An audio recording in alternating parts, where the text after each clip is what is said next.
सरस्वती गोस्वामी श्रील प्रभुपाद की जय।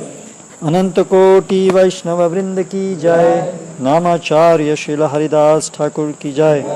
प्रेम से कहो श्री कृष्ण चैतन्य प्रभु नित्यानंद श्री अद्वैत गदाधर शिवासादि गौर भक्तबिंद की जय।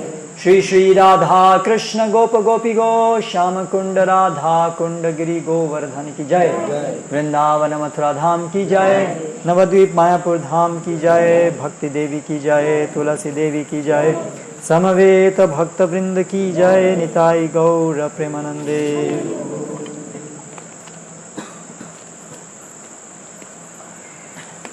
Can you give me your watch? I forgot to bring my watch. हाँ कोई बात। Is it right? Yes. अच्छा। ओम नमो भगवते वासुदेवाय। ओम नमो भगवते वासुदेवाय। ओम नमो भगवते वासुदेवाय। श्रीमद् भगवद गीता यथारूप अध्याय 15 पुरुषोत्तम योग श्लोक क्रमांक 7। ममैवांशो जीवलोके जीवभूतः सनातनः मनः षष्ठानि इंद्रियाणि प्रकृतिस्थानि कर्षति। ममैवांशो जीवलोके जीवभूतः सनातनः मनःषष्ठानि इंद्रियाणि प्रकृतिस्थानि कर्षति। अनुवाद एवं तात्पर्य द्वारा कृष्ण कृपा मूर्ति श्री श्रीमद अभय चरणारविंद भक्ति वेदांत स्वामी श्रील प्रभुपाद। इस बद्ध जगत में सारे जीव मेरे शाश्वत अंश हैं। बद्ध जीवन के कारण वे छहों इंद्रियों से घोर संघर्ष कर रहे हैं, जिनमें मन भी सम्मिलित है। तात्पर्य, इस श्लोक में जीव का स्वरूप स्पष्ट है। जीव परमेश्वर का सनातन रूप से सूक्ष्म अंश है। ऐसा नहीं है कि बद्ध जीवन में वह एक व्यष्टित्व धारण करता है और मुक्त अवस्था में वह परमेश्वर से एकाकार हो जाता है। वह सनातन का अंश रूप है। यहाँ पर स्पष्टतः सनातन कहा गया है। वेद वचन के अनुसार परमेश्वर अपने आप को असंख्य रूपों में प्रकट करके विस्तार करते हैं, जिनमें से व्यक्तिगत विस्तार विष्णु तत्व कहलाते हैं और गौण विस्तार जीव कहलाते हैं। दूसरे शब्दों में विष्णु तत्व निजी विस्तार स्वांश है और जीव विभिन्नांश पृथकीकृत अंश हैं। अपने स्वांश द्वारा वे भगवान राम, नृसिंहदेव, विष्णुमूर्ति तथा वैकुंठ लोक के प्रधान देवों के रूप में प्रकट होते हैं। विभिन्नांश अर्थात जीव सनातन सेवक होते हैं। भगवान के स्वांश सदैव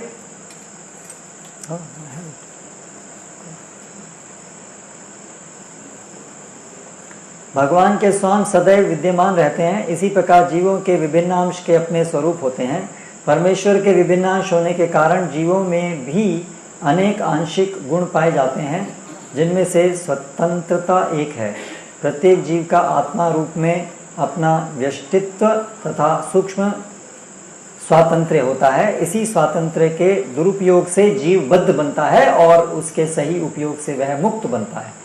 दोनों ही अवस्थाओं में वह भगवान के समान ही सनातन होता है। मुक्त अवस्था में वह इस भौतिक अवस्था से मुक्त रहता है और भगवान की दिव्य संज्ञा में निरत रहता है। बद्ध जीव में प्रकृति के गुणों द्वारा अभिभूत होकर वह भगवान की दिव्य प्रेम भक्ति को भूल जाता है। फलस्वरूप उसे अपनी स्थिति बनाए रखने के लिए इस संसार में अत्यधिक संघर्ष करना पड़ता है।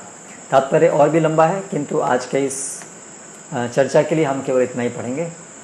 ओम अज्ञानतिमिरान्धस्य ज्ञानञ्जनशलाकया चक्षुरुन्मीलितं येन तस्मै श्रीगुरवे नमः। श्रीचैतन्यमनोभीष्टं स्थापितं येन भूतले स्वयं रूपकदा मह्यं ददाति स्वपदान्तिकं। वन्देऽहं श्रीगुरोः श्रीयुतपदकमलं। श्रीगुरून् वैष्णवांश्च श्रीरूपं साग्रजातं सहगणरघुनाथान्वितां तं सजीवं साद्वैतं सावधूतं परिजनसहितं कृष्णचैतन्यदेवं श्रीराधा कृष्णपादान् सहगणा ललिता श्रीविशाखान्वितांश्च। जय श्रीकृष्ण चैतन्य प्रभो नित्यानंद श्री अद्वैत गदाधर श्रीवासादि गौरभक्तवृंद।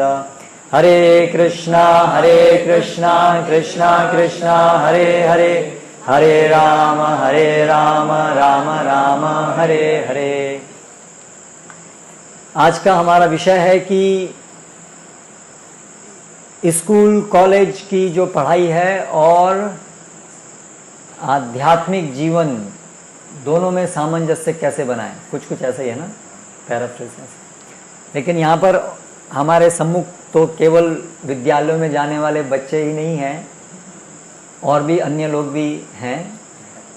लेकिन ये विषय विस्तृत रूप से देखा जाए तो एक जो गृहस्थ हैं उनके लिए भी भौतिक जो उनके जीवन के कार्य होते हैं उसको वो कैसे भक्ति के कार्य के साथ सामंजस्य बनाएं, ये वहाँ पर उनके लिए भी उपयुक्त है ये विषय। तो इस तरह से मैं सोचता हूँ कि आप सभी लोग के लिए ये कुछ इसमें चर्चा में जानने योग्य चीज़ें होंगी।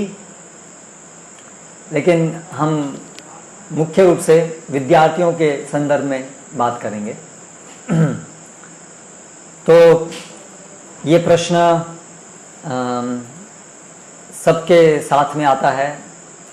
जब मैं पढ़ाई करता था, जब मेरा संपर्क आया, इस्कॉन से संपर्क हुआ, तो जब हम जाते हैं मंदिर में, पहले भगवद गीता मिली, पढ़ना शुरू किया कुछ, और उसके बाद धीरे धीरे सुना कि जप करना चाहिए, मंदिर आना चाहिए नियमित, कम से कम संडे, क्योंकि बाकी समय में तो कॉलेज में समय मिलना मुश्किल था। तो संडे को आओ, ऐसा हमको प्रोत्साहन मिलता था, संडे आओ। संडे को एक हर इस्कॉन सेंटर में संडे फीस प्रोग्राम होता है, तो आते थे। और फिर एग्ज़ाम जब आते थे तो मेडिकल कॉलेज में थोड़ा एग्ज़ाम ज़्यादा ही सीरियसली लिए आते हैं, तो उसमें कई बार 1 महीना गुल्ली हो जाती थी, मंदिर नहीं जाते थे। तो जब मंदिर जाते थे सब उसे 1 महीने दिखाई नहीं दिए, कहाँ गए, क्या हुआ, तो सबको जवाब देना पड़ता था, एक एग्ज़ाम थे, ये था। तो एक हमेशा एक एक आंतरिक संघर्ष चलता रहता था कि धीरे धीरे ऐसा होने लगा कि मन करता था ज़्यादा से ज़्यादा जाएं। संडे फीस बहुत अच्छा लगता था, है ना, प्रसाद तो बहुत अच्छा लगता ही था, और विशेष रूप से हम लोग तो हॉस्टल में रहते थे, तो इसलिए प्रसाद विशेष रूप से अच्छा लगता था। आप लोगों को वो सौभाग्य, कंट्रास्ट सौभाग्य नहीं प्राप्त है शायद। आप लोग तो सब घरों में रहते हैं ना, तो हॉस्टल वाले नहीं है ना कोई, तो इसलिए आपको वो दिव्य रस, मेस का रस आपको पता नहीं। तो हम लोग तो हम मेस में खाते थे, और उसको वहाँ पूरा वीक, उसके बाद में जब मंदिर जाते थे, और मंदिर में अगर वो जो भी वहाँ पर भगवान को भोग लगता था, चाहे वो बहुत सरल चीज़ भी होगी, साउथ में हम पढ़ते थे तो लेमन राइस, वहाँ तो अलग अलग प्रकार के राइस ही बनते थे, पुदीना राइस, लेमन राइस और टमेरिंड राइस, टोमेटो राइस। तो लेकिन वो इतना स्वादिष्ट लगता था कि पूरा जो सप्ताह हमें ऐसा लगता था कि अब हम जा रहे हैं, और फिर पूरा सप्ताह हम लोग वो जो मेस है उसको टॉलरेट कर पाने के लिए कम से कम ये एक बूस्टर डोज है। और ये घर में जो खाना बनता है उससे, जिनके घर में प्रसाद नहीं बनता है, वहाँ पर भी ये चीज़ सही है, क्योंकि भगवान को जो चीज़ भोग लगती है, भक्त जिस चीज़ को बनाते हैं वो दिव्य उसका होता ही है, उसका कोई तुलना है ही नहीं। और फिर उसके बाद में धीरे धीरे वो जो भगवद गीता फिलॉसफी विशेष रूप से अलग अलग भक्तों को अलग अलग चीज़ आरंभ में आकर्षित करती हैं। कुछ को विशेष रूप से कीर्तन आकर्षित करता है, प्रसाद तो सबको करता ही है, वो तो यूनिवर्सल है, उसका कोई अपवाद नहीं है।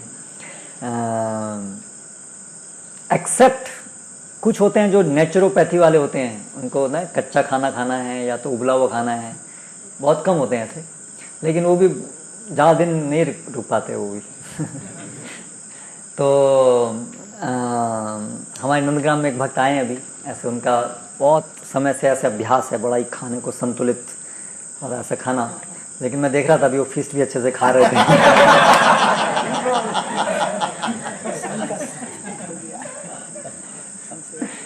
सामान्य रूप से तो पूरी और ये सब तो क्या ये पूरी उड़ी सब, लेकिन अभी वो अच्छे से खा रहे थे तो इनका प्यूरिफिकेशन हुआ कुछ नहीं।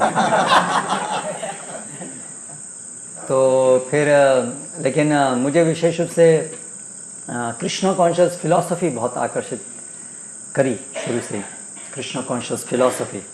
तो ये भगवत गीता, और मज़े की बात थी कि वहाँ तो तमिलनाडु में था तो वहाँ सब तमिल में होते थे लेक्चर तो कुछ ज़्यादा समझ में नहीं आता था, लेकिन क्योंकि मैं अपने हॉस्टल के अंदर पढ़ रहा था भगवत गीता, और वो मुझे पढ़ करके बहुत जैसे एक पूरा एक संसार अभी तक बंद था आँखें और अभी खुल गई, पूरा संसार को देखने का पूरा एक दृष्टिकोण मिल गया पहली बार। अंजना शलाकया जैसे जो आता है, गुरु जो है वो टॉर्च लाइट से सब दिखाता है, तो ऐसे ही मुझे तो बहुत ही विशिष्ट था। तो हम इंतज़ार करते थे कि अभी संडे आएगा, संडे जाएंगे। और फिर धीरे धीरे हम लोग बुक डिस्ट्रीब्यूशन जाना शुरू किए, तो वो भी एक बहुत आकर्षण चीज़ थी, एक बुक डिस्ट्रीब्यूशन जाना, भगवान के लिए कुछ निस्वार्थ सेवा करना। आज तक तो हमने कभी कोई निस्वार्थ किया ही नहीं, है ना। पढ़ाई की तो उसके पीछे एक स्वार्थ था कि इसके सिलेक्शन होगा, और हर चीज़ के पीछे प्रतिष्ठा की बहुत बड़ी आशा थी मेरे में, हर अभी भी है, लेकिन तब बहुत ज़्यादा थी, अभी थोड़ी कम है शायद। तो हर चीज़ के पीछे कि क्या मुझे मिलेगा, क्या मुझे मिले, लेकिन वहाँ पर भगवान की एक सेवा करना, और मंदिर में झाड़ू भी लगाते थे, और फेस्टिवल में कुछ सर्विस करना, ये सब। तो उसमें कोई विशेष कुछ प्रतिष्ठा और कोई विशेष उसमें कुछ और मिलने का वो नहीं था, लेकिन एक थोड़ा सा सेवा भाव था कि सेवा कर रहे हैं, कृष्ण की सेवा कर रहे हैं। तो उससे जो एक विशेष आनंद प्राप्त होता था उसकी तो तुलना नहीं थी। तो ये सब चीज़ें बहुत, और भक्त जो हम जिनको वहाँ मिलते थे, और फिर कॉलेज में आते थे हॉस्टल में, और वो सब अपने जो साथ में हमारे स्टूडेंट रहते थे, शराब पीने वाले, और सब गाली, और हमेशा सब अपोजिट सेक्स के विषय में सोचना, और जैसा लगता था कौवे होते हैं ना, कौवे ऐसा लगने लगा था उनमें वाले कौवे। और फिर जब मंदिर में आते थे ये हंस और कौवे, ऐसे डिफरेंस दिखने लगता था पूरा कहाँ गए। तो ऐसे तो मंदिर में वो जाना एक एक हफ्ते में एक दिन भी वो बहुत आनंददायक था। लेकिन फिर भी ऐसे समय आते थे जबकि हम पढ़ाई में बहुत बिजी आते थे और नहीं जा पाते थे, तो इसलिए ये संघर्ष तो चलता रहता था अंदर अंदर कि कितना समय पढ़ाई को दें, कितना समय इसको दें, क्योंकि लगता तो था मन इसी को पढ़ने का ज़्यादा, लेकिन सामने पढ़ाई भी करनी थी क्योंकि एग्ज़ाम भी पास करने थे। और एक बार ऐसा हुआ कि फाइनल ईयर था, और फाइनल ईयर में बहुत पढ़ना पड़ता है, बहुत टेंशन होती है, रात भर जागते हैं सब लोग। हमारे यहाँ तो ऐसे स्टूडेंट थे कि वो 5-5, 6-6 दिन नहीं सोते थे कंटिन्यूस, 10-10 दिन नहीं सोते थे। तो फाइनल ईयर की पढ़ाई था, एग्ज़ाम था, और लाइट चली गई, तो सब लोग तो बड़े परेशान हो गए, लाइट चली गई। अभी सब उस समय तो ऐसे ज़्यादा ये भी नहीं था मोबाइल इतने पावरफुल, लेकिन फिर भी सब लोग कहीं से कैंडल और ये सब करके कुछ ना कुछ करके पढ़ाई कर रहे थे। लेकिन मुझे विचार आया कि अभी लाइट चली गई, तो मेरे एक मन के अंदर एक जस्टिफिकेशन है कि मैं क्यों नहीं पढ़ सकता हूँ। तो इसलिए मैंने वहाँ पर, मैं उस समय ये पढ़ रहा था लीलामृत, प्रभुपाद लीलामृत। तो फिर मैं लीला में पढ़ने लगा, मैं क्या करूँ, लाइट नहीं है तो क्या करेंगे, और पढ़ाई नहीं कर सकते। मन को एक संतुष्टि है कि मेरे पास एक कारण है कि मैं क्यों कॉलेज की पढ़ाई नहीं करूँ। लाइट चली गई भाई, लाइट चली गई, मैं क्या कर सकता हूँ, क्योंकि प्रभुपाद लीलामृत तो इतनी स्वादिष्ट है कि आप उसको पढ़ेंगे तो रोक नहीं पाएंगे, है ना।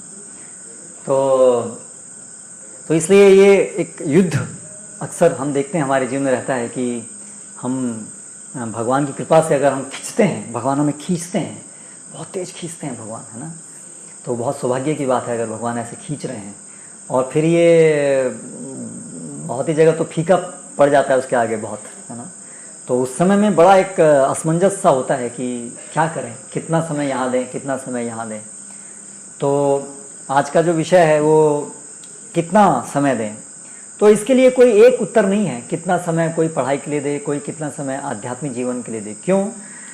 क्योंकि हर व्यक्ति के जीवन में वो क्यों पढ़ रहा है और क्यों भक्ति कर रहा है, ये दोनों प्रश्न उसको पूछने होंगे। सब एक ही कारण से पढ़ाई नहीं कर रहे हैं, सब एक ही कारण से भक्ति नहीं कर रहे हैं, है ना। जब मैं शुरू में जैसे संपर्क में आया मैं, तो उस समय मैं पढ़ाई करता था कि अभी पढ़ाई करके बहुत बड़ा डॉक्टर बनना है, जिससे कि खूब प्रचार करना है, बड़ा डॉक्टर बन के प्रचार करेंगे, पहले ऐसी भावना थी। उसके बाद में जब एक समय आया जब मैंने पूरा विचार बना लिया अभी तो मुझे ज्वाइन करना है बस, तो फिर तो पढ़ाई मैं इसलिए करता था केवल कैसे न कैसे ये एग्ज़ाम पास हो जाए बस, तो पूरा आउटलुक बदल गया। तो इसलिए आप पढ़ाई क्यों कर रहे हो उस पर निर्भर करता है। ऐसे ही भक्ति भी, तो कई लोग भक्ति करते हैं कि हाँ ठीक है, कुछ अच्छा काम है, कुछ ये कुछ मन को शांति मिलती है। बहुत लोग तो मंदिर आते हैं, जप करते हैं, कुछ भगवद गीता पढ़ते हैं, बड़ा अच्छा लगता है। ये बहुत वहाँ टेंशन होती है, मंदिर जाते हैं थोड़ा शांति होती है, जिससे कि हमें दोबारा से फिर खूब पढ़ने के लिए या खूब भौतिक कार्य करने के लिए खूब उत्साह मिले। तो ये भी एक कारण हो सकता है भगवद गीता पढ़ने का। और कुछ लोगों का ये भी कारण हो सकता है कि वो समझ रहे हैं, अभी समझ गए हैं कि ये तो जीवन है, यही तो सच्चाई है, हमें तो इस पर चलना है और यही तो हमारा प्राण है, तो उनके लिए भक्ति करने का कारण अलग होगा। तो इसलिए ये जो उत्तर है कि हम कैसे सामंजस्य बनाएं, वो इस पर निर्भर करेगा कि अंततः आपकी समझ क्या बनी है जीवन में, जीवन के प्रति। पढ़ाई आप किस लिए कर रहे हैं? क्या पढ़ाई करना आपके लिए ठीक है? इस भौतिक जगत में हम हैं तो ये एक शरीर है और शरीर के लिए कुछ देख रेख करने के लिए कुछ भौतिक कार्य भी करना है, और इसलिए हम पढ़ाई कर रहे हैं या कुछ जॉब करेंगे इसलिए करेंगे कि ठीक है कुछ करना है, लेकिन हम स्पष्टता ये समझ रहे हैं कि मेरा लक्ष्य तो क्लियर है। यहाँ महाप्रभु बैठे हैं, लक्ष्य आपका लक्ष्य। तो लक्ष्य जो है वो हमारा कृष्ण का शुद्ध दास बनना है, कृष्ण का दास बनना है, सच्चा सेवक बनना है। ये लक्ष्य हमारा क्लियर है। और अभी जीवन में हम जो कुछ भी करेंगे, पढ़ाई करेंगे, तो उसका केवल उद्देश्य है कि जितना आवश्यक है इस शरीर के लिए उतना वो पढ़ाई करना, उतना ये चीज़ करना, लेकिन लक्ष्य क्लियर है, उसके लिए जो जरूरी है उतना करें। तो ये एक प्रकार का आउटलुक है, विचार है, जीवन के प्रति दृष्टिकोण है। एक प्रकार का दृष्टिकोण ये हो सकता है कि भाई जीवन में भौतिक जगत में सब लोग जैसे रहते हैं, मज़ा करना है, करियर है, खूब पैसा भी कमाना है, बढ़िया मज़ा भी लेना है जीवन का, इस जगत का मज़ा भी लेना है और साथ में भक्ति भी करनी है, क्योंकि केवल भौतिक कार्यों में लिप्त रहने से तो वो भी तो सही नहीं है, तो भक्ति भी होनी चाहिए। दोनों को थोड़ा बैलेंस करके चलना है। एक ये भी एक दृष्टिकोण हो सकता है जीवन के प्रति। तो भक्ति भी करना है और पहला है कि भक्ति ही करना है। तो इसलिए दोनों दृष्टिकोण के आधार पर निश्चित होगा कि आप कितना समय भक्ति को देंगे, कितना स्टडीज़ को देंगे, और ना केवल समय बल्कि आपको इवन वही समय में आप किस दृष्टिकोण से आप भगवद गीता पढ़ेंगे या किस दृष्टिकोण से स्टडी करेंगे, ये सब पूरा डिपेंड करता है कि आपकी समझ क्या है। तो इसलिए इस प्रश्न का जो उत्तर, जो आज हमारा जो टॉपिक है कि कैसे सामंजस्य बैठाएं, उस टॉपिक को मैं सीधा सीधा उत्तर देने की जगह उसके पहले नींव जो है, उसकी फाउंडेशन, गहराई, पहले उस पर विचार करने की जरूरत है सबको, हर विद्यार्थी को, कि आखिर आपकी जीवन के बारे में पहले समझ स्पष्ट होनी चाहिए। ये डिटेल प्रश्न है कि पढ़ाई और भक्ति में सामंजस्य कैसे बनाए। ये डिटेल, ये थोड़ा विस्तार का प्रश्न है, ये बाद में आएगा। सबसे पहले फर्स्ट थिंग फर्स्ट, सबसे पहले पहली चीज क्लियर होनी चाहिए कि हर व्यक्ति को सबसे पहले यही ज्ञान आना चाहिए। और यही हमारी वैदिक संस्कृति थी कि जब 5-6 साल का बच्चा होता था तो उसको ये घर में या गुरुकुल में ये ज्ञान जो है मेन, ये स्कूल या गुरुकुल या कोई भी विद्या का ये केंद्र रहता था कि उसका एक पूरा समझ कि वो कौन है, उसका इस संसार में वो क्यों आया है, उसका क्या स्थान है, भगवान और उसका क्या संबंध है, भगवान और इस जगत का क्या संबंध है। ये सब विषयों को पहले भली भांति समझना चाहिए। वास्तव में एजुकेशन का आरंभ यहाँ से होता है ना? तो आज भी वो बात उतनी सही है। ऐसा नहीं कि हाँ जब गुरुकुल थे तब ये सिखाते थे, आज तो टेक्नोलॉजी सिखाते हैं, जमाना बदल गया। यस करेक्ट, आज टेक्नोलॉजी सिखाते हैं, लेकिन वास्तव में तो शिक्षा ABCD शिक्षा वही है, सबसे पहले वहीं से शुरू होनी चाहिए। ABCD नहीं है एक्चुअली, ABCD सीखना। ABCD का उद्देश्य आज जो है वो तो केवल यही है, बस केवल पैसा कमाना। लेकिन पैसा किस लिए कमाना, वो प्रश्न तो आना चाहिए ना पहले। पैसा किस लिए कमाना? क्या पैसा कमाना ही जीवन का ध्येय है? ये विचार आना चाहिए। ध्येय कैसे बनेगा? आपका ध्येय लक्ष्य है, महाप्रभु लक्ष्य, लक्ष्य निर्धारित कैसे होगा? किस बेस पे आप लक्ष्य निर्धारित करेंगे? आप उसके लिए क्या जरूरी है? लक्ष्य को निर्धारित करने के लिए आपको पहले क्या चाहिए? आपको क्या, किस ज्ञान की जरूरत है पहले आपको? कोई सजेशन विद्यार्थियों में से? भाई लक्ष्य कुछ होना चाहिए। बिना लक्ष्य के जीवन जीना मतलब तो ऐसे जैसे हवा की में डोलते रहे, उधर कभी इधर कभी इधर, जैसा समय चला जैसे वहां वैसे बह गए, तो वो तो क्या जीवन जीना है? वो तो कोई जीवन जीना हुआ? कोई लक्ष्य के विहीन जीवन। समाज जिस धारा में जा रहा है वैसे हम बहे जा रहे हैं, तो वो तो सब जानवरों जैसा जीवन है। उनका कोई विशेष लक्ष्य नहीं होता है जानवरों का। उनका जीवन क्या होता है, बस जैसे सब जानवर रहते हैं वैसे हम भी रहते हैं। सब आहार निद्रा भय में, तो हम भी आहार निद्रा भय, उनमें उससे ज्यादा सोचने की शक्ति नहीं है। लेकिन क्या हम भी वैसे ही हैं? तो जानवरों में ये लक्ष्य का विचार नहीं आता है, वहां ये प्रश्न ही नहीं है लक्ष्य क्या है। और आज ऐसा ही हो गया है, ज्यादातर बच्चे से पूछो आपका जीवन का लक्ष्य क्या है, उनको तो प्रश्न ही पहले समझ नहीं आता इसका मतलब क्या है, लक्ष्य क्या है। लक्ष्य, जीवन को लक्ष्य भी होता है क्या कुछ? आज तक सोचा ही नहीं लक्ष्य भी होता है कुछ। करेक्ट, क्योंकि कभी किसी ने सोचने का मौका नहीं दिया, उनको तो बता दिया गया तुमको बस ये करना है, तुमको ये करना है, तुमको ये करना है, तुमको ये करना है ना? तो कभी किसी ने उनको प्रोत्साहित ही नहीं किया कि तुम सोचो तुम्हारे जीवन का लक्ष्य क्या है। उनको लगता है बस ये तो प्री डिटरमिन्ड है, पहले से ही है। माता पिता ने बोला है ये करना है, स्कूल जाना है, एडमिशन दिलवा दिया, अभी ये बोल दिया हमें, बताया हमें, क्या बोला? माता पिता बोलते हैं तुमको डॉक्टर बनना है, तुमको इंजीनियर बनना है, बस हमारा लक्ष्य। लक्ष्य होता है मतलब जो आप सोचते हैं, जो कुछ आप निर्धारित करते हैं, पर ऐसी कोई चीज़ नहीं है। तो ऐसा नहीं है, ये तो कोई जीवन जीना थोड़ा ना है, ये तो मृत जैसा है, तो प्राण विहीन जीवन है ऐसा। तो कुछ सोचना ही नहीं है, क्यों करना है, डॉक्टर क्यों बनना है, इंजीनियर क्यों बनना है, क्यों पैसा कमाना, उससे क्या होगा? क्या उससे मेरा परम हित होगा? क्या उससे मुझे पूर्ण संतुष्टि प्राप्त होगी? क्या जिनके पास पैसा है उनको पूर्ण संतुष्टि प्राप्त हुई? क्या विचार नहीं करना चाहिए? जब हम एंट्रेंस एग्जाम की तैयारी कर रहे थे तो उसमें तो पूरा 2-3 साल का होता है, पूरा भूत चढ़ा होता है, पूरा 10वीं से शुरू होता है वो, 10वीं 11वीं 12वीं से पूरा एंट्रेंस एग्जाम, अड़ोसी पड़ोसी माता पिता रिलेटिव सब लोग एक ही चीज़ तैयारी करो ना ढंग से। हाँ 12वीं के बाद तो कई बार हमको इतनी टेंशन नहीं होती जितनी इनको टेंशन होती है। उनकी टेंशन से हम लोग टेंशन जाते हैं, हम इतने टेंशन नहीं, वो लोग इतने टेंशन चक्कर लगता है बहुत मुश्किल काम है, लगता है बहुत गंभीर चीज़ है ना। कहीं विवाह में नहीं जा सकते, कहीं कोई सेरेमनी, अरे तुम यहाँ क्या कर रहे हो, पढ़ाई करो, ऐसा टेंशन। तो इस प्रकार से तो ये विचार करना चाहिए कि क्या जो लोग ऑलरेडी, हाँ मैं बता रहा था, तो उस समय हम लोग ऐसा सोचते थे, हम जब वहाँ पढ़ते थे तो कोचिंग क्लासेस में करते थे, कोचिंग बहुत लोग जाते हैं ना, कोचिंग क्लासेस करते हैं सब। हमारे टाइम में तो केवल ज़्यादातर हम एंट्रेंस एग्जाम के लिए कोचिंग होती थी, आज तो नर्सरी के लिए भी कोचिंग शुरू हो गई। हद हो गई, उसके लिए भी अलग से कोचिंग चाहिए, वो भी स्कूल में पर्याप्त नहीं है। तो हम कोचिंग में देखते थे कि वो अभी 11वीं में पढ़ते थे तो 12वीं में एग्ज़ाम हुआ, किसी का सिलेक्शन हो गया, IIT में हो गया, यहाँ हो गया, मेडिकल में हो गया, तो उस समय हमको ऐसा ही लगता था कि बस अभी तो इसने किला जीत लिया,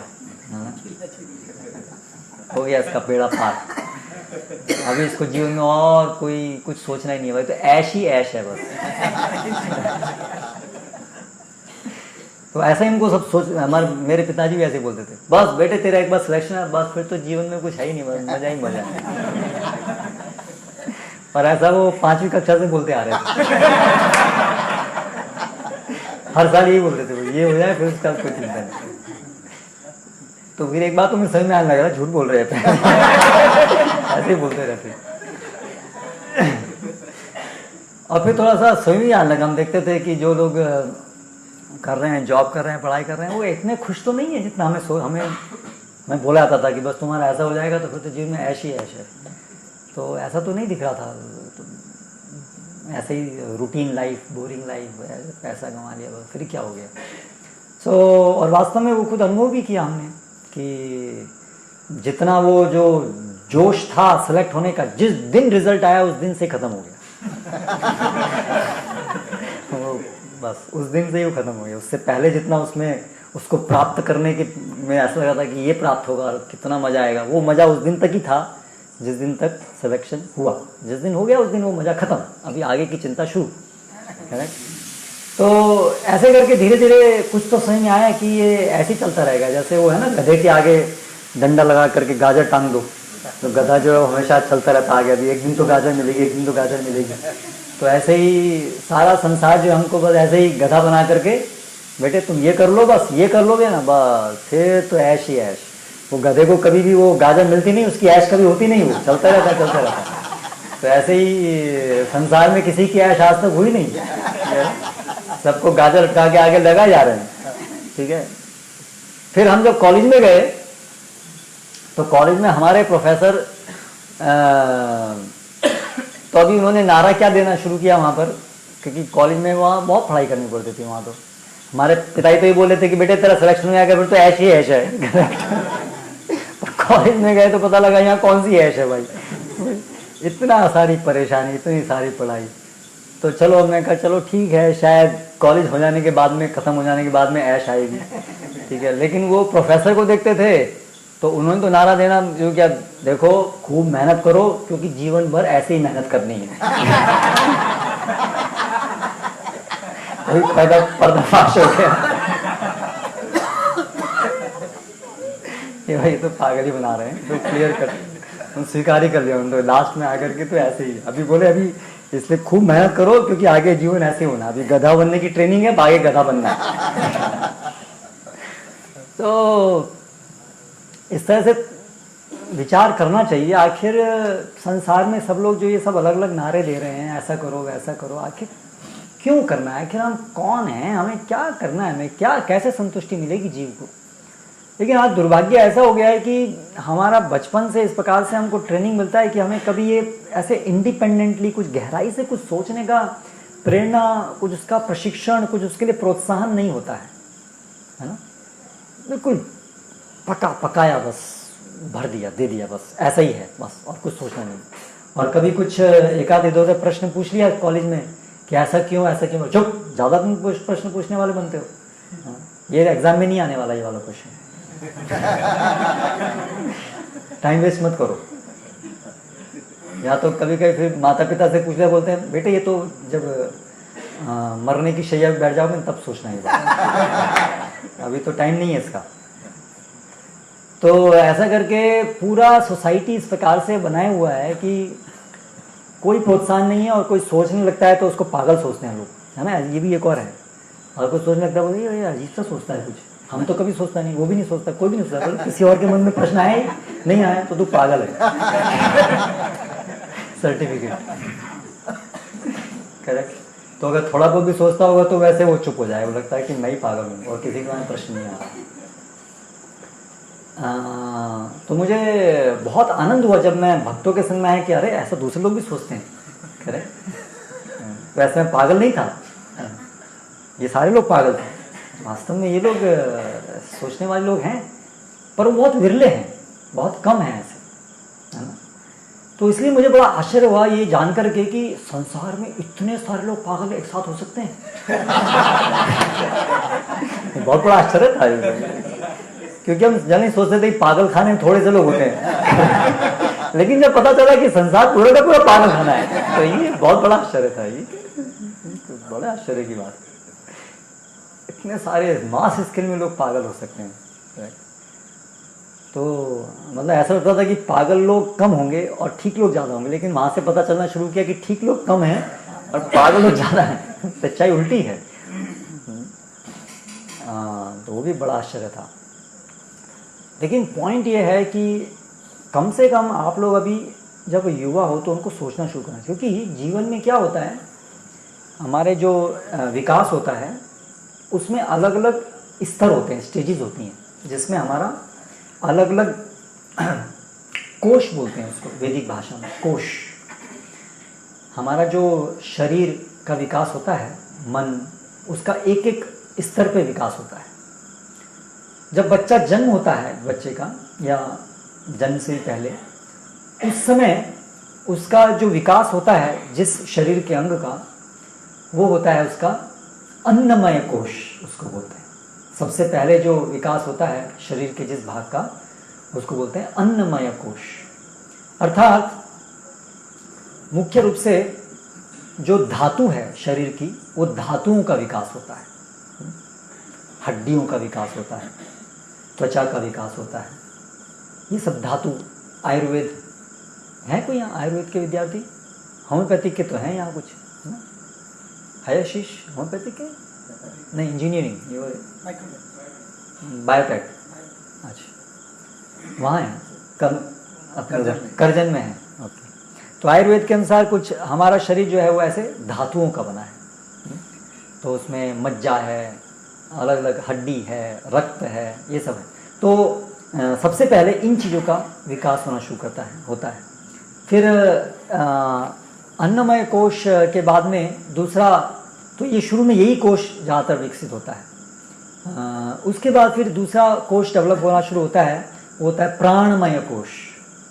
प्राणमय कोश के अंदर जो अभी तक जो हड्डी और इन सब से जो हमारी जो हाथ पैर और नाक और ये सब त्वचा और आँखें, कान, ये सब जो स्थूल रूप में बने हैं, अभी इनके जो क्रियाएं हैं वो क्रियाओं का विकास होना शुरू होता है। जैसे आँख का काम है देखना, हाथ से हाथ का अलग अलग कार्य है पकड़ना, धक्का देना, संभालना। पैर का काम है संतुलन, संतुलित होकर के चलना। तो ये सब जो इंद्रियों के जो कार्य हैं, वो कार्य जो हैं अलग अलग शरीर के अंदर जो वायु होती हैं, जिनको प्राण वायु कहते हैं, उनसे वो सारे इंद्रियों के काम चलते हैं। आँखों का बंद होना खुलना, मुंह का खुलना बंद होना, हाथ का पकड़, ये सब चीज़ें, है ना। तो ये है प्राणमय स्तर। इस तरह से बच्चा जो है हर चीज़ को पकड़ता है, धीरे धीरे उसकी सब इंद्रियां डेवलप होती हैं उससे, है ना। तो ये प्राणमय स्तर होता है। फिर उसके बाद में अगला स्तर आता है मनमय स्तर। मनमय स्तर के अंदर मन का विशेष रूप से विकास होता है। तो मन के अंदर जिज्ञासा। तो आप देखिए बच्चे का जब विकास होता है तो एक स्तर आता है, उसमें बच्चा हर चीज़ को जानना चाहता है।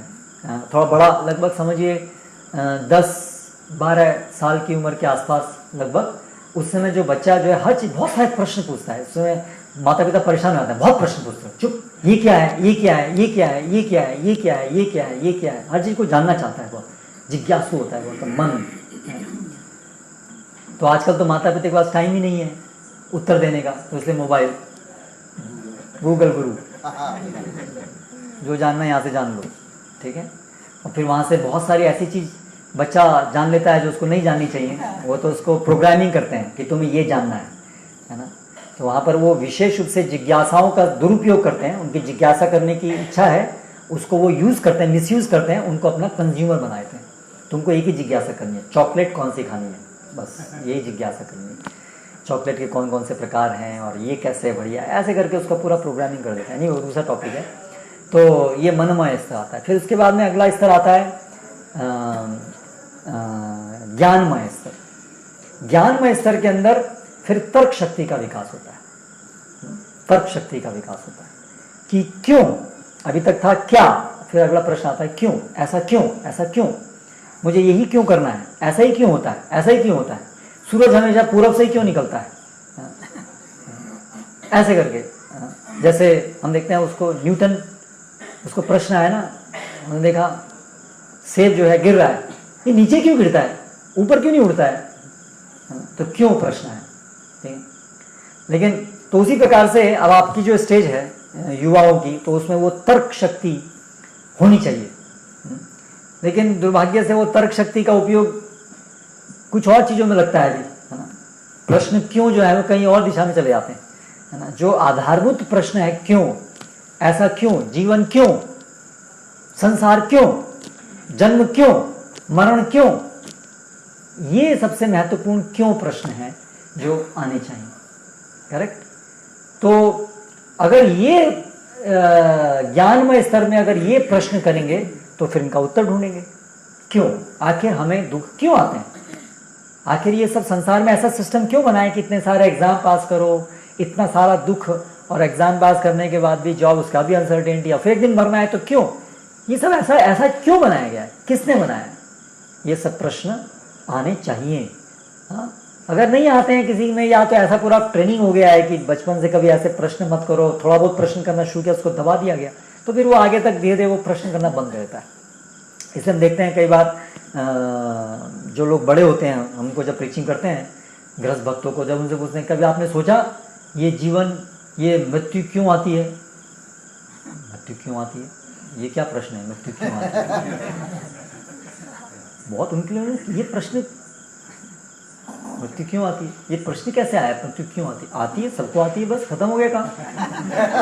इसका प्रश्न क्यों करना है, क्यों आती है, ये तो बस है, ये तो सर्व सत्य है, बस आती है, इसके ऊपर हमने सोचा ही नहीं कभी, आती है बस। नहीं, ये प्रश्न मनुष्य कर सकता है, जानवर नहीं कर सकते, मनुष्य कर सकता है प्रश्न, मृत्यु क्यों आती है, हमें क्यों मरना पड़े। बहुत सारे प्रश्न तो किए, ये गर्मी में पसीना क्यों आए, ठीक है, उसके लिए लगाओ, अभी टेक्नोलॉजी लगाई, दिमाग लगाया, पंखा बनाया, एसी लगाया, अभी पसीना नहीं आएगा, पसीना क्यों, ये प्रश्न तो किया हमने, ठीक है, लेकिन मृत्यु क्यों, वो प्रश्न नहीं किया। अरे तो बुद्धि का विकास जो है वो प्रॉपर ढंग से नहीं हुआ, वो एक बस एक बहुत एक सुपरफिशियल लेवल की तरफ जाके डाइवर्ट हो गया बस।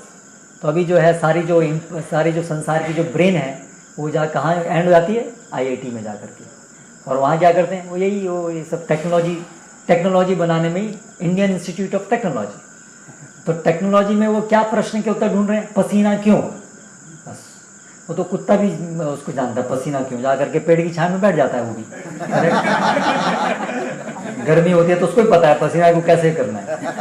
तो आईआईटी में जा करके आपने बहुत बड़ी टेक्नोलॉजी करके उसको कर दिया, तो उसमें क्या आपने विशेष महारत हासिल कर ली, तो वो बुद्धि का दुरुपयोग है, मनुष्य की बुद्धि का दुरुपयोग है।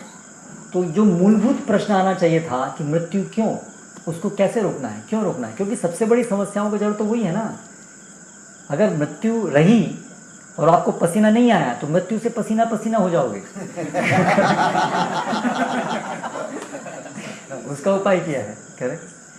हम कई बार वो कार्टून देखते हैं ना, ऐसे एक व्यक्ति है कॉर्पोरेट वर्ल्ड में, पूरा एसी लगे हुए हैं, सब एसी पूरा फुल पावर पे चल रहे हैं, और फिर पसीना पसीना पसीना है, क्योंकि बॉस जो है उसको डांट रहा है और कुछ चिंता है और पसीना लथपथ है। तो वो आईआईटी में बनाया हुआ वो एसी भी काम नहीं कर रहा है। तो चिंताएं क्यों, इन चिंताओं का परमानेंट सॉल्यूशन क्या है, ये प्रश्न नहीं करना चाहिए। तो अभी आप लोग यदि इस एज में, ये 20-22 साल की उम्र में यदि ये प्रश्न नहीं करोगे तो कभी भी नहीं करोगे, ये भी बात है। मतलब बहुत मुश्किल है फिर उसके बाद प्रश्न करना, और अगर प्रश्न करोगे तो जो उत्तर मिलेगा उस उत्तर को पा करके भी उसका पालन नहीं कर पाओगे। करेक्ट। तो ये प्रश्न पूछने का अभी भी ठीक है, थोड़ा लेट है अभी भी, एक्चुअली तो प्रश्न आना चाहिए, है ना। कौमारमाचरेत प्राज्ञा धर्मान भागवतान, वहाँ से प्रश्न, ये वहाँ तो एक्चुअली उत्तर आ जाना चाहिए। करेक्ट। क्योंकि शास्त्रों में भगवान ने उत्तर दिया है, जहाँ प्रश्न है तुरंत उत्तर है, क्योंकि ज्ञान का स्रोत भगवान है। तो जहाँ प्रश्न है तुरंत उत्तर है। भगवान ने हमको, अगर हम दुर्बुद्धि नहीं है तो तुरंत भगवान से पूछेंगे, भगवान की तरफ जाएंगे, भगवान ये प्रश्न है, तुरंत भगवान तैयार है। जैसे बच्चा जैसे प्रश्न करता है, माता तैयार है उसके प्रश्न का उत्तर देने के लिए। बच्चा रोता है, भूख लगी है, तुरंत माता तैयार है ना, ये ले बेटा दूध। तो ऐसे ही भगवान हमारे माता पिता हैं, तो जैसे ही हमारी जिज्ञासा आई तुरंत तैयार है उत्तर। लेकिन अगर हम मूर्ख बन जाएं और प्रश्न करते रहें उल्टे सीधे, और सही प्रश्न पे आए नहीं, या सही प्रश्न कर भी रहे तो भी सही स्रोत से नहीं करें, तो फिर वो हमारा दुर्भाग्य है ना। तो इसीलिए तो वो प्रश्न, तो अभी 20-22 साल की उम्र में कम से कम आप लोग हो, तो कम से कम आप अभी गहराई से ये प्रश्न तो करना शुरू कीजिए कि आखिर ये मेरी जीवन की संतुष्टि समसिद्धि किस चीज़ में है? क्या केवल ये बस करियर बनाना, पैसा कमाना, क्या यही है जीवन में सब कुछ? क्या है, इससे मिलेगा क्या? एक दिन तो ख़त्म हो जाएगा, सब खत्म हो जाएगा, एक दिन मर जाएंगे। और ये कोविड ने तो इतना कृपा किया है कि सबको दिखा दिया कभी भी मर सकते हो भाई। जो थोड़ी बहुत आंखें बंद थी वो भी अच्छे से खोली, इतना अच्छा प्रभाव है कोविड का, है ना। लेकिन अभी कुछ दिन से अभी थर्ड वेव आना अभी पोस्टपोन हो गया, तो लोगों की आंखें फिर से बंद होनी शुरू हो गई हैं। अंधेरा हो गया फिर से, करेक्ट। तो लेकिन ये इसलिए हमें ये भगवत गीता, भक्तों का संग चाहिए, जिससे कि हमेशा आंखें हमारी खुली रहे, है ना। कि ये जीवन की सच्चाई है कि कभी भी मृत्यु कभी भी आ सकती है, आएगी ही, और कभी भी आ सकती है। इसीलिए ये हम अपने जीवन को मरने से पहले हमें अपने जीवन को सार्थक बनाना है ना। हम भगवान के साथ हमारा नित्य शाश्वत संबंध है, हम भगवान के दास हैं। यहाँ बताया, जैसे हमने श्लोक पढ़ा, ममैवांशो जीवलोके जीवभूता सनातना मनःष्ठानि इंद्रियाणि प्रकृति स्थानि कर्षति। तो ये चीज़ अभी आपको समझने की है और देखने की है। कर्षति, सब लोग भयंकर संघर्ष कर रहे हैं, है ना, केवल इस जगत में टिके रहने के लिए, इस जगत को भोग करने के लिए। और वो संघर्ष चलता ही रहता है, कभी उसका अंत नहीं आने वाला, कभी नहीं आया, किसी का अंत नहीं आया, है ना। लेकिन अगर आप ये समझ लोगे ममैवांशो, हम भगवान के अंश हैं, तो हम इस जीवन में, इस जगत में संघर्ष करने के लिए बने ही नहीं हैं। हम तो संघर्ष कर रहे हैं क्योंकि हम भगवान को भूल गए हैं। इसलिए भगवत धाम वापस जाना है, भगवान के साथ शाश्वत संबंध स्थापित करना है। तो आप लोग ये चीज़ को गहराई से विचार करो। केवल बस माता पिता ने बोल दिया, संसार ने बोल दिया, job job job job job, ठीक है, जॉब भी एक जीवन का एक भाग हो सकता है, उसमें मना नहीं कर रहा हूँ। कुछ शरीर यापन का जरूरी नहीं है सब लोग ब्रह्मचारी बने, सब तो ब्रह्मचारी बनेंगे तो बेस्ट है। अगर कोई लड़का जो है, युवा जो है, वो विवाह ना करे और आजीवन भगवान को जीवन समर्पित करे, नथिंग लाइक दैट। वो तो सीधा सीधा पूरा तरह से फोकस्ड होकर के आध्यात्मिक जीवन की तरफ पूरा फुल फ्लैश्ड है, वो तो बेस्ट है। पर लेकिन अगर ठीक है, वो भी शास्त्रों में उसको भी समझा गया है कि सभी लोगों के लिए वो संभव नहीं हुआ, ठीक है, कुछ के लिए आवश्यक होगा विवाह करना, और विवाह होगा तो मतलब कुछ कार्य करना, कुछ पढ़ाई, कुछ जॉब करना, कुछ पैसे कमाना, दैट्स ओके।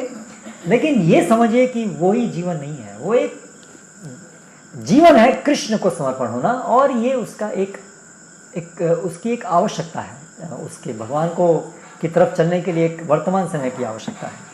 तो इस तरह से समझ करके फिर आप इस प्रश्न का उत्तर दे पाएंगे कि पढ़ाई और आध्यात्मिक जीवन में सामंजस्य कैसे बैठाना है। अगर आपको समझ में आएगा कि कृष्ण प्राप्ति करने के लिए अगर पढ़ाई की आवश्यकता है तो उतनी प्रोपोर्शन में उसके लिए पढ़ाई करनी है, ना कि जीने के लिए पढ़ाई करनी, पढ़ने के लिए जीना है, ऐसा नहीं है कि जीवन का उद्देश्य ही है पैसा कमाना, जीवन का उद्देश्य ही है पढ़ाई करना, वो नहीं है। जीवन का उद्देश्य है कृष्ण प्राप्ति। ये दुर्लभ मनुष्य जीवन मिला है, अभी इसको वेस्ट नहीं करना है, यही जीवन का लक्ष्य है। और उसके लिए, प्राप्ति के लिए जितनी पढ़ाई जरूरी है, जितना भौतिक कार्य जरूरी है, उतने प्रिंसिपल को आप समझ लेंगे तो ये प्रश्न का उत्तर मिल जाएगा कि ये सामंजस्य कैसे बैठाना है।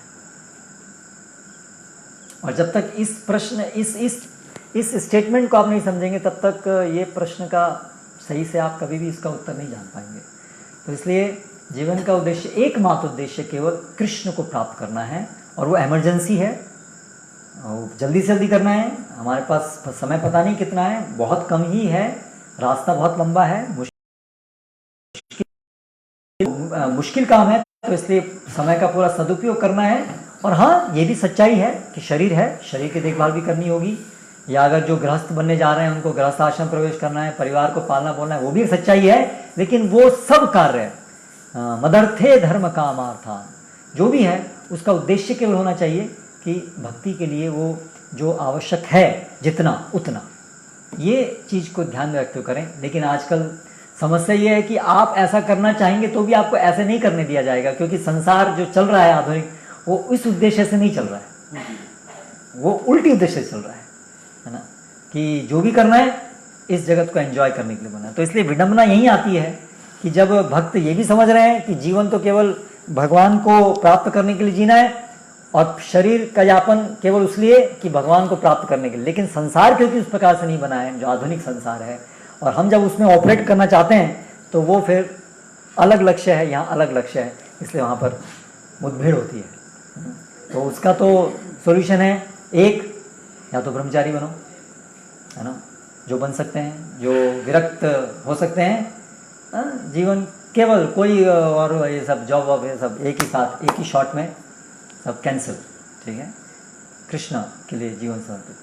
या अगर हम ये नहीं कर पा रहे हैं, ठीक है, गृहस्थ, लेकिन उसके लिए फिर है कि जो कृष्ण के द्वारा दिया गया सिस्टम है कि हम जो जीविकोपार्जन के तरीके हों, कृषि को रक्षा पे आधारित जीवन, वो नेक्स्ट ऑप्शन। और फिर अगर वो ढाढ़स नहीं बना पा रहे हैं अपना कि आप जीवन के अंदर केवल कृष्ण ही मेरा लक्ष्य है, ये समझ रहे हैं, लेकिन या तो समझ ही नहीं रहे हैं या तो समझ रहे हैं लेकिन आपकी इतनी अंदर से आप इतना शक्ति नहीं जुटा पा रहे हैं, आसक्तियाँ इतनी ज़्यादा हैं कि आप वो केवल भक्ति करना वो नहीं हो पा रहा है। आप समझ भी रहे हैं लेकिन फिर भी नहीं कर पा रहे, तो ठीक है, फिर उसके लिए तो स्वाभाविक है, जितना आप कर पाएँ उतना कीजिए, जो भी ज़रूरी है, जो भी ज़रूरी है उतना कीजिए। उसके लिए कोई बहुत बड़ी फिलॉसफी नहीं चाहिए, जो भी प्रैक्टिकली कर सकते हैं। फिर लड़ाई चलती रहेगी, ऐसे ही जूझते रहेंगे, और फिर आप बाबा आते रहेंगे, प्रभु जी क्या करूं, कैसे करूं, ये कैसे कैसे प्रश्न चलता रहेगा जीवन भर, इसका कोई समाधान नहीं होगा, वो लड़ाई चलती रहेगी। तो इस तरह से ये कुछ मैंने प्रयास किया। अभी यहाँ समाप्त करते हैं, प्रश्न उत्तर भी कुछ ले सकते हैं, कुछ समय है अभी, तो इस विषय में अगर किसी का कोई प्रश्न है तो आप कर सकते हैं।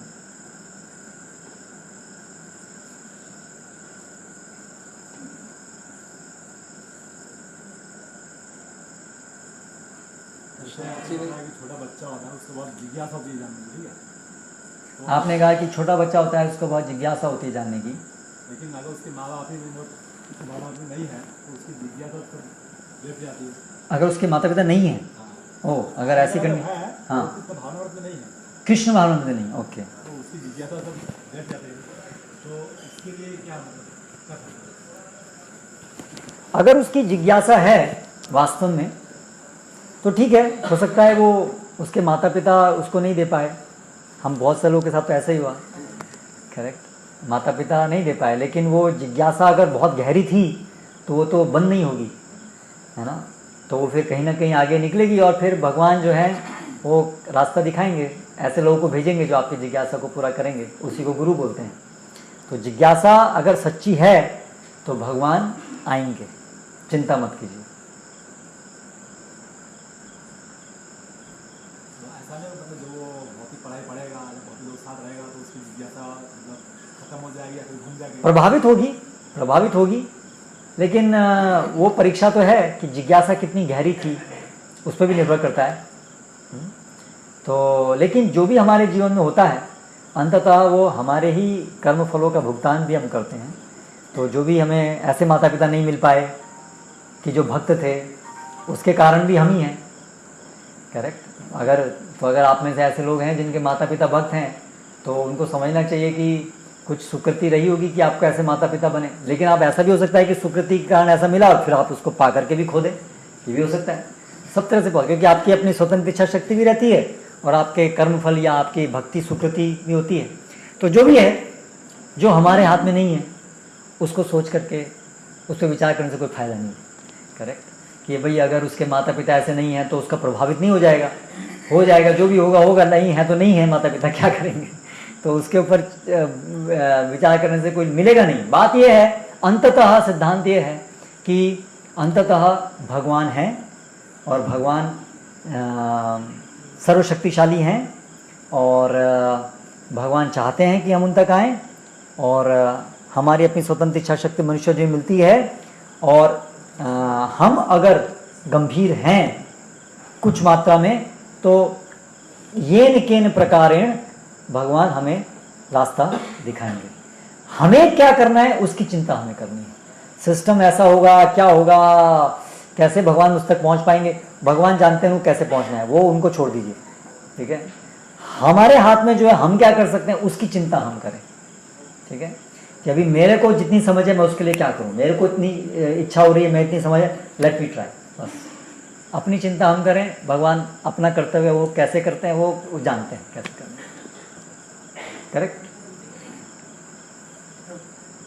पहले स्टूडेंट्स, सभी स्टूडेंट हैं, they are also students, but college students या school students. Yes. Prabhu ji, आपने कहा कि आपने भगवद गीता पढ़ के इतनी सारी अंडरस्टैंडिंग आपने समझ ली, तो वहाँ पे तो आपकी लैंग्वेज भी अलग थी, जैसे तमिल. नहीं, लेकिन भगवद गीता तो मैं इंग्लिश में ही पढ़ रहा था. आप शिक्षा गुरु या कोई गाइडेंस नहीं था हमारे पास? नहीं, गाइडेंस थी ना. जो मैं मंदिर में जाता था, वहाँ के जो भक्त थे, ऐसा नहीं कि मैं उनसे बात तो कर सकता था ना, चर्चा कर सकता था ना. वो तो क्लास में, केवल क्लास में ऐसे. तो हमारे पास तो गाइडेंस भी है अच्छे भक्त, और हम जैसे इसके गुरु परंपरा के माध्यम से हम फॉलो करने का ट्राई भी कर रहे हैं. तो अभी तक जैसे आपने बताया है कि आपके इंसिडेंट में हमें ऐसा लग रहा है कि आप जल्दी से समझ गए जैसे अंडरस्टैंड, तो हम ऐसा क्यों नहीं समझ सकते और देर लग रही है? सबके ये जो आध्यात्मिक जीवन है वो तो जन्म जन्मांतर भी चलता है, कोई एक सी लाइफ का नहीं है. तो ऐसा भी है, सबकी अपनी पिछले जीवन की भी कितना उन्होंने ऑलरेडी प्रगति की है, वो भी सबकी अलग अलग है. और इस जीवन में भी कहीं ना कहीं से शुरुआत करनी होगी. तो इस जीवन में भी कोई हो सकता है अपनी स्वतंत्र इच्छा शक्ति का बहुत अच्छे से उपयोग करें. तो अल्टीमेटली ये हमारे ऊपर निर्भर करता है. भक्ति में प्रगति जो है वो सबसे इम्पोर्टेंटली वो हमारी स्वतंत्र इच्छा शक्ति का हम सदुपयोग कितना कर रहे हैं इस जीवन में या पूर्व जीवन में, उस पर निर्भर करता है. तो इसलिए लेकिन उससे निराशा की बात नहीं, क्योंकि वो ऐसा नहीं है कि कोई चीज़ डिटर्मिनिस्टिक है, कर्मफल है वो, कि मैंने जो प्रगति की वो मेरे ऐसे कर्मफल रहेंगे, आपके ऐसे कर्मफल है ही नहीं, इसलिए आपके लिए कोई चांस ही नहीं है कि आप ऐसा कुछ नहीं है. किसी भी क्षण कोई भी व्यक्ति पूर्ण रूप से भगवान को समर्पित हो सकता है और तुरंत तेजी से प्रगति कर सकता है. उसके लिए कोई निश्चित नहीं है कि मैं तो चाहते हुए भी नहीं कर सकता हूँ, ऐसी कोई चीज़ नहीं है. अंततः वो आपके चाहने पर ही. अगर आप आज तक नहीं कर पाए, अगर आप आज इस मोमेंट में हम करना चाहते हैं तो आज आप कर सकते हैं. ये है समझने वाली बात. लेकिन हमारा मन हमेशा बोलता है मेरी गलती नहीं है, गलती मेरी परिस्थितियों की, मेरे कर्मों की है, दूसरों की है. ऐसा नहीं है, हमारी है. अंततः कमी हमारी है. आज भी अगर कोई व्यक्ति तुरंत हम चाहें, वी कैन फुली, क्यों नहीं है. कृष्ण को आप पूरी तरह से पूरी तरह से आप कर सकते हो. कोई चीज़ आपको नहीं रोक रही है और प्रभावित कर रही है. अंडरस्टूड, हमारे कर्मफल भी प्रभावित करते हैं, मैं ऐसा नहीं कर रहा नहीं करते हैं, लेकिन हमारी शुद्ध स्वतंत्र इच्छा शक्ति से जो समर्पण है उसके आगे ये सब जो बंधन है ना, चेन हमारे कर्मफल की, हमारे अटैचमेंट्स की, वो सब फीकी है. वो शरणागति इतनी मजबूत है कि वो कितनी भी बड़ी से बड़ी चैन को तोड़ सकती है. इसलिए आप उस पर ध्यान दो. जो शरणागति वो इतनी शक्तिशाली है, तो बाकी सब टूट जाएंगी अगर आप उसे एक चीज़ को करोगे तो. जब हम पढ़ाई करते हैं तो एक ऐसा मनोभाव रहता है कि हम अच्छी सी पढ़ाई करेंगे और बहुत बड़ी जॉब लेके हम जो पैसा कमाएंगे वो भगवान की और वैष्णव की सेवा में लगाएंगे. तो उस टाइम हम कैसे पता लगाए कि ये एक हमारा एक अंदर से तो आकांक्षा रहती है कि मैं बड़ा जॉब करूँ, बड़ा बिजनेस करूँ, लेकिन हालांकि वो सही में वो निर्णय ऐसा होता है कि भगवान की सेवा में लगाएंगे या फिर हमारा आकांक्षा को पूरी करने की इच्छा होती है. जनरली दोनों होती है. इसलिए ज़्यादातर जो हमारी भक्ति के आरंभ में हम क्या करते हैं, इसको प्रभुपाद बोलते थे डव टेलिंग, नियोजित करते हैं. अपनी इच्छाओं को भगवान की सेवा में नियोजित करते हैं. मेरी इच्छा है कि मैं बड़ा आदमी बनूं, पैसा कमाऊं, मेरा करियर हो. अभी उसको हम भगवान की सेवा में भी लगाना चाहते हैं. तो वो हमें समझना चाहिए कि वो शुद्ध भक्ति नहीं है, वो एक कंप्रोमाइज़ ही है. अगर हम समझेंगे कि हाँ बिल्कुल शुद्ध इच्छा है, बस मैं तो इसीलिए ही जॉब कर रहा हूँ, बस पैसा मिलेगा भगवान की सेवा के लिए. ऐसा एक हुआ था, एक महाराज वहाँ चेन्नई में, भानु महाराज थे शायद. तो एक वो IIT जाते थे सप्ताह में एक दिन प्रीचिंग के लिए. तो एक व्यक्ति ने कार खरीदी. बोला महाराज मैंने आपको IIT ले जाने के लिए कार खरीदी है. बोले महाराज बोले मैं तो IIT में केवल एक ही दिन जाता हूँ, बाकी दिन क्या करोगे कार का.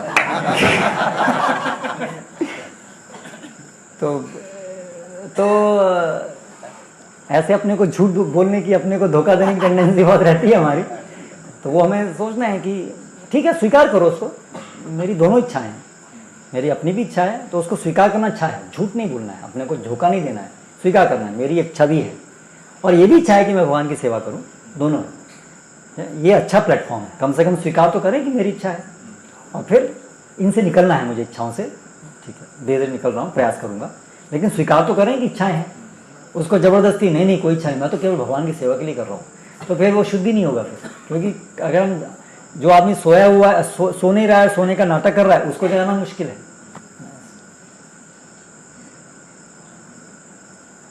यस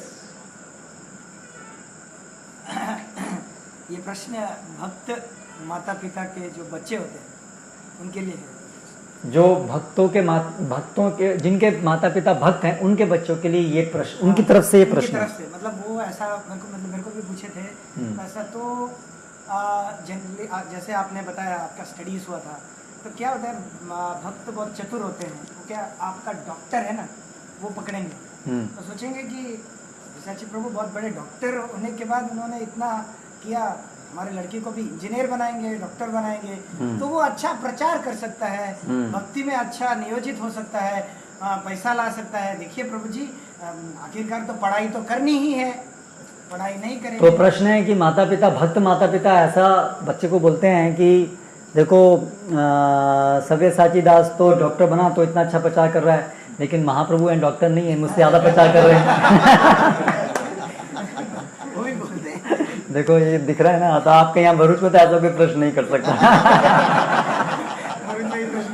महाप्रभु एक जब हम विद्यानगर में थे तो महाप्रभु एक मेस में रसोइये थे। अब आप देखिए वो रसोइये थे और वो कितना बड़ा प्रचार कर रहे हैं, मुझसे कहीं ज़्यादा प्रचार कर रहे हैं। तो और ये तो केवल कुछ लोग हैं जो विशेष रूप से जो डिवोटी पेरेंट्स हैं वही केवल ये डॉक्टर से आकर्षित होते हैं अभी भी।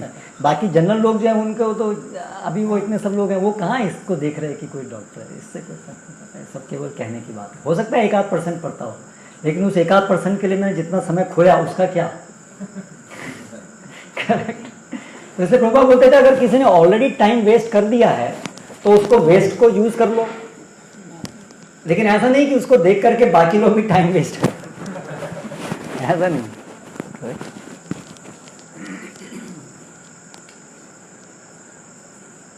यस, आध्यात्मिक जीवन में गुरु कैसे बनाएं? तो आध्यात्मिक जीवन में हमें पहले समझना चाहिए कि आध्यात्मिक जीवन का मतलब क्या है।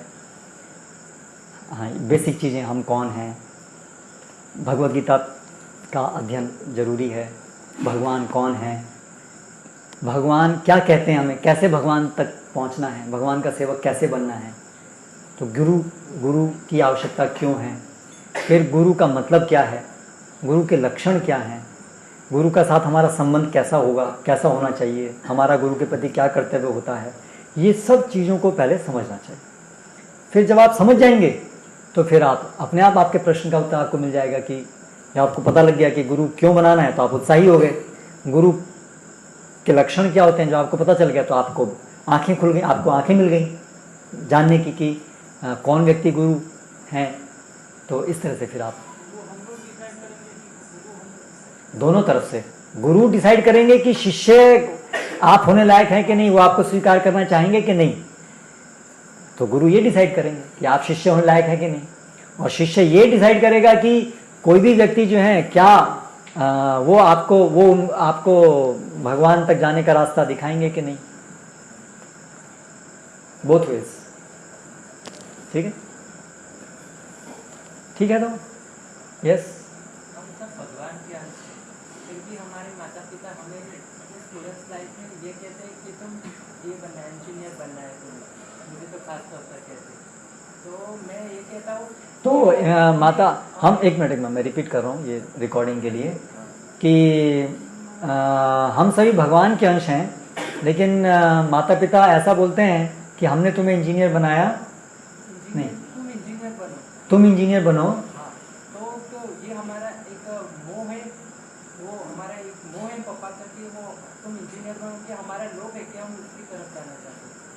हमारा उनका मोह है या कि हमारे प्रति उनकी जो भावना है कि तुम इंजीनियर बनो, तुमसे हमारी भावना जुड़ी है, हमारा मतलब मोह हाँ, ये नहीं करोगे तो तुम्हें आगे कुछ नहीं कर पाओगे। अच्छा, तो आपका प्रश्न है कि ये भी करना पड़ेगा।